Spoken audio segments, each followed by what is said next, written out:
সে ব্র্যান্ডের পাঞ্জাবি পরবে সে, তা আমি এগুলো নর্মালি নিচ্ছি, এগুলো আমার কাছে তো সিরিয়াসলি আমি নেই না এই বিষয়টা আসলে। তো পরে বিয়ের 2-3 দিন পর থেকে যখন টাকা চাওয়া স্টার্ট হয় তখন আমি বুঝতে পারি না যে আসলে হোয়াটস গোয়িং অন, কারণ তার সাথে তো আমার প্রেম করি নাই, আমার প্রেমের সম্পর্ক না। সবাই জানেন শিল্পী সমিতির প্যানেল পরিচিতিতে সে আমাকে দেখে আমাদের চিত্রনায়িকা রত্না কবির আপুর কাছে বলে যে আমাকে বিয়ে করতে চায়। পরবর্তীতে রত্না আপুকে দিয়ে আমাকে ফোন করায়, সে আমার ফেসবুক আইডি নেয় এবং আমার ভাইয়ের মেয়ে, তার ভাইয়ের মেয়ে টুনটুনিকে জিজ্ঞেস করে এটা কে। আমরা দুজন একই কালার শাড়ি পরা ছিলাম প্যানেল পরিচিতিতে, ব্লু কালারের। তো তখন টুনি বলে আমার ফুপ্পি, তোমার আপন ফুপ্পি? তখন টুনি উত্তর দেয় হ্যাঁ আমার আপন ফুপ্পি।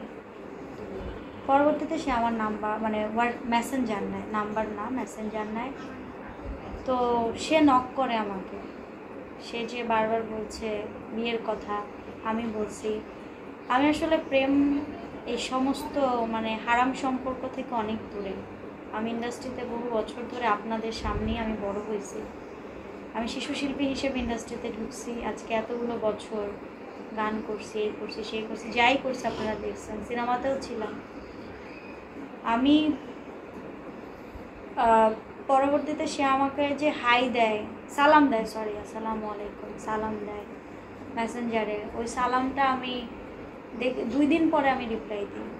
এটা কিন্তু সে নিজেও অনেক ইন্টারভিউতে বলছে, যেমন বেসরকারি টেলিভিশনে বিয়ের পরপর যেই বিয়ের পর তো ইস্যুটা ভাইরাল হইল, তখন বিয়ের পরে সে কিন্তু দেখবেন অনেক ইন্টারভিউতে বলছে যে বর্ষা আমাকে 2 দিন পরে রিপ্লাই দিয়েছে। তো পরবর্তীতে সে যখন আমার সাথে কথা বলতেছে তখন আমি বললাম সে তার ইন্টেনশন ছিল আমার সাথে রিলেশন করার, প্রেম করার। তো ভাই আমার কথা হচ্ছে আমি একটা বিধবা মেয়ে, আমার হাজব্যান্ড মারা গেছে, আমার বাচ্চাটা 38 ডেজে আমার হাজব্যান্ডটা দুনিয়া থেকে চলে যায়, এবং আমার এত ছোট বাচ্চাটাকে নিয়ে স্ট্রাগল করে আমি বর্ষা যেইভাবে অনেক কষ্টে মুভ অন করছে, এটা সোশ্যাল মিডিয়া প্ল্যাটফর্মে সবাই দেখছে। বিকজ সোশ্যাল মিডিয়া প্ল্যাটফর্মে আমি সমস্ত কিছু শেয়ার করতাম, এভরিথিং, আমি কোথায় যাচ্ছি, কোথায় খাচ্ছি, কোথায় বসছি, কোথায় উঠছি, আমার কাজ, আমার সংসার, আমার ঘরের বাইরে কিছুই ছিল না। তো আমি তখন যখন দেখলাম তার ইন্টেনশন হচ্ছে সে প্রেম করবে, তা আমি বলছি দেখেন ভাই আমি প্রেম টেমে বিশ্বাসী না, আমাকে বিয়ে করতে হবে, এক কথায় বিয়ে করলে আসি নালে নাই। পরে সে বললো যে ঠিক আছে বিয়ে করবো।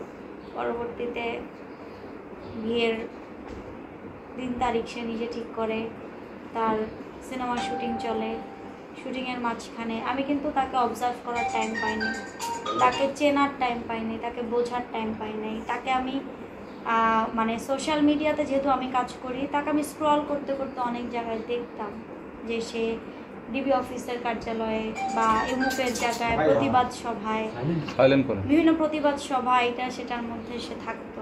তা আমি সেভাবেই তাকে চিনি, ভার্চুয়ালি, নট ফিজিক্যালি ওই দেখা প্যানেল পরিচিতির প্রোগ্রামে। আমার তায়েব ভাই তো আমার ভাই, সে তো সহসভাপতি ক্যান্ডিডেট ছিল, তো ভাইয়ার বেসিক্যালি ভাইয়ার জন্যই আমার সেদিন মগবাজার কনভেনশন হলে মনে হয় প্যানেল পরিচিতিটা হয়েছিল, সেখানে যাওয়া, সেখানেই সে দেখে।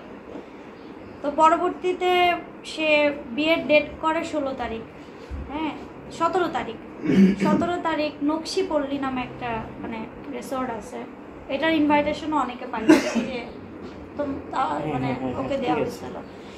তো নকশিপল্লী পুরো রিসোর্টটা বুক করা হয় বিয়ের জন্য, এবং সে শুটিংয়ে থাকাকালীন বলে যে আমি তো শপিং করতে পারছি না।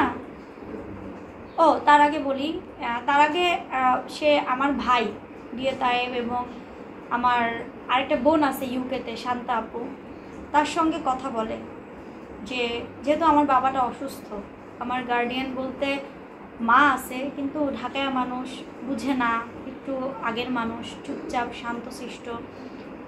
তো তায়েব ভাই তাকে প্রশ্ন করছিল রাসেল মিয়াকে বিয়ের আগেই, এই আপনি যে বিয়ে করবেন, এবং ইউকে থেকে বসে শান্তাপও প্রশ্ন করছিল আপনি যে বর্ষাকে বিয়ে করবেন কেন করবেন। বর্ষার 2টা বাচ্চা আছে, আপনি নাকি আনম্যারিড, তাহলে বিয়েটা কেন করবেন? তখন সেই এভিডেন্সটাও আছে তার ভাইয়ের কাছে। তখন সে বলছে যে আমি আল্লাহর জন্য বর্ষাকে বিয়ে করব, আল্লাহকে খুশি করার জন্য বর্ষাকে বিয়ে করব। শান্তাপু আবার প্রশ্ন করছে যে আপনি বুঝছেন এখানে 2টো বাচ্চা, এবং তাই ভাই এটাও বলছে যে আমার বোন কিন্তু গাড়ি দিয়ে চলা মেয়ে, সে কিন্তু খুবই ফেমাস একটা মেয়ে এবং সে খুব স্ট্রাগল করা একটা মেয়ে, তাকে যে আপনি বিয়ে করবেন তার টাকা দেখে করতেছেন না তো? তাই ভাই এই প্রশ্নটাও করে। তখন বলছে না আমি আল্লাহর জন্য। তখন ভাইয়া বলছে সত্যি তো বুঝো রাসেল? হ্যাঁ আল্লাহর জন্য আমি ওকে বিয়ে করব। তখন ভাইয়া বলছে আলহামদুলিল্লাহ, তাহলে তো ভালো। একে বিধবা, তারপরে ছোট সন্তানটা বাবা হারা, মেয়েটা একা লাইফ লিড করি, হ্যাঁ আত্মনির্ভরশীল, কিন্তু একা তো জীবনযাপন করি। তো ভাইয়া ভাবছে যে যাক আলহামদুলিল্লাহ, যে মানুষটা বারবার আল্লাহর নাম নেয়, আল্লাহর জন্য বিয়ে করবে, আল্লাহর জন্য বিয়ে করবে, আল্লাহকে খুশি করার জন্য বিয়ে করবে, বিভিন্ন টক শোতেও আছে দেখবেন, তাহলে মনে হয় আল্লাহর জন্যই বিয়ে করবে। তো ভাইয়া বলছে ঠিক আছে।